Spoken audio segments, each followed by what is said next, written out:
We saw your statement condemning the xenophobic attacks in South Africa. What was your personal reaction, sir?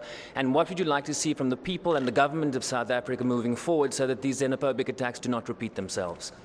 As far as this xenophobia is concerned, hate crimes against foreigners and communities that are poor, marginalized, and vulnerable are morally wrong and unacceptable. I'm extremely concerned about reports of xenophobia in South Africa. There is a direct line between prejudice and extremism, and violent acts like this only destroys the fabric of society and the solidarity and unity of the society. Therefore, we are against any prejudice based on ethnicity or religion. These stoke hatred and division of the society. I know that South African government is responding to the situation, but more needs to be done to provide adequate protection to everyone who is affected by this situation, especially migrants and asylum seekers and also refugees. We now cross live to our correspondent Sherwin Bryce Pease at the UN in New York. Sherwin, good evening and thank you so much for joining us. What has been the reaction from the UN Secretary General on the recent attacks on foreign nationals in South Africa?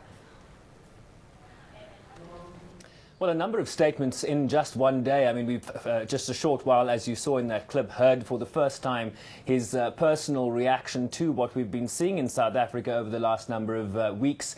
But also earlier, a statement issued by the office of the spokesperson, basically condemning these acts, but also acknowledging the efforts being made by the South African government and the people of South Africa. The people of South Africa calling for harmony and the peaceful coexistence with foreign nationals. That has been noted by the United Nations, but I think what the international community is looking for in the future, Lulu, is the strengthening of policies. You played a clip earlier with President Zuma leading a discussion on how to strengthen the migrant policies in South Africa. That's what the United Nations wants to see. They also want to see the issue of justice being addressed systematically. We've heard from the police that a number of arrests, hundreds at my last count, have been made in South Africa with regard to the violence that we've seen on the streets of South Africa.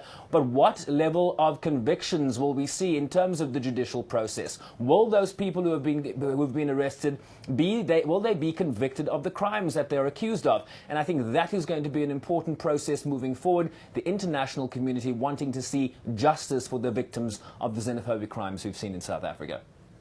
What else did the Secretary General say on this issue? Well, in the background to what is going on in South Africa, of course, we've had the migrant tragedy that we've seen in the Mediterranean. And just the last 2 days at the United Nations, there's been a high-level thematic debate in the General Assembly looking at the role that intolerance and a lack of reconciliation, religious extremism is playing in fomenting and fueling violent extremism in the world. And I think if you replace violent extremism, the likes of Boko Haram, ISIS, and the targeting of minorities, the targeting of religious minorities. I'm sure you've seen the pictures of the 30 Ethiopians that were beheaded by ISIS in recent weeks.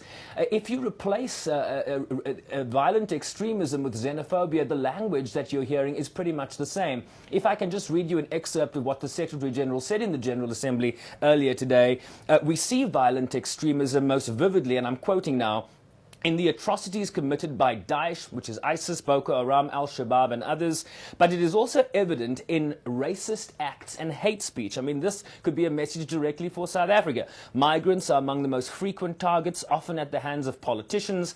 Prejudice against those of another faith, history or culture is always toxic.